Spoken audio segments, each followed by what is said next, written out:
Kilat News Updates. Mga balita ngayon, alegasyon ng 18 ex-Marines na pagtanggap ng pera ng ICC investigators, pinabulaanan ng ICC Office of the Prosecutor. Membership sa committees ni Senator Bato de la Rosa inalis na.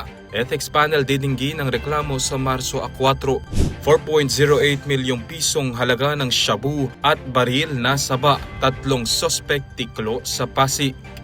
Ako po si Cesar Soriano para ihatid ang mga nangunang balita sa buong kapuluan ngayon.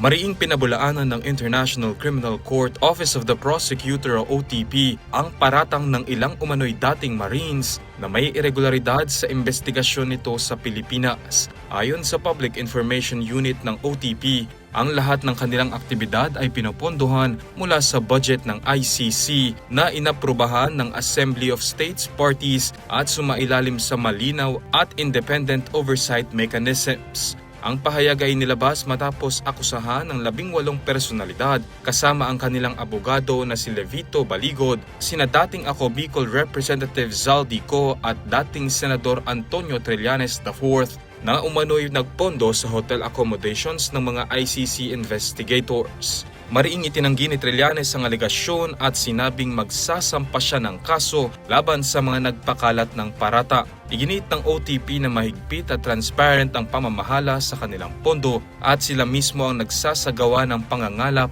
at pagsusuri ng ebidensya alinsunod sa mga alituntunin ng ICC. Hindi rin anila sila nagkokomento sa mga detalye ng patuloy na investigasyon upang maprotektahan ang integridad ng kaso at seguridad ng mga saksi.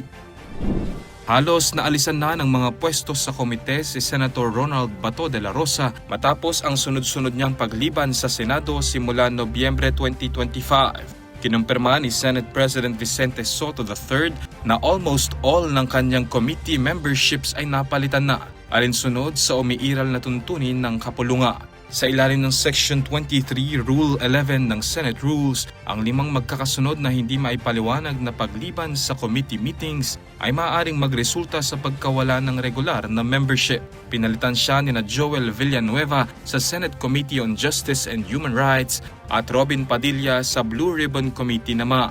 Sa Marso 4 magpupulong sa executive session ang Senate Committee on Ethics and Privileges sa pamumuno ni Senator J.V. Ejercito upang simulan ang pagbusisi sa ethics complaint ng grupong pinangungunahan ni Shelo Magno na kumukwestiyon sa matagal na pagliban ng Senado.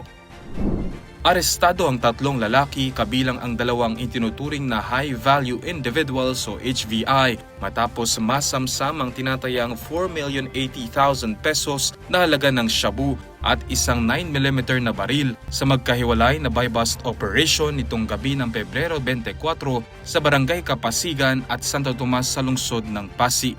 Kinilala ng Pasig City Police Station ang mga suspect sa alias na Clyde, Tonton at Chauncey. Ayon sa pulisya, aabot sa 600 grams ng hinihinalang shabu na recover kasama ang baril.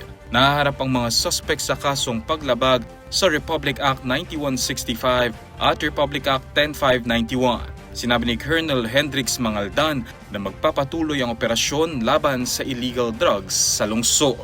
Para sa Kidlat News Channel, ako si Renzel Lenon, nag-uulat. Ako po si Cesar Soriano. Palagi niyong kasama sa bawat pagputo ng balita.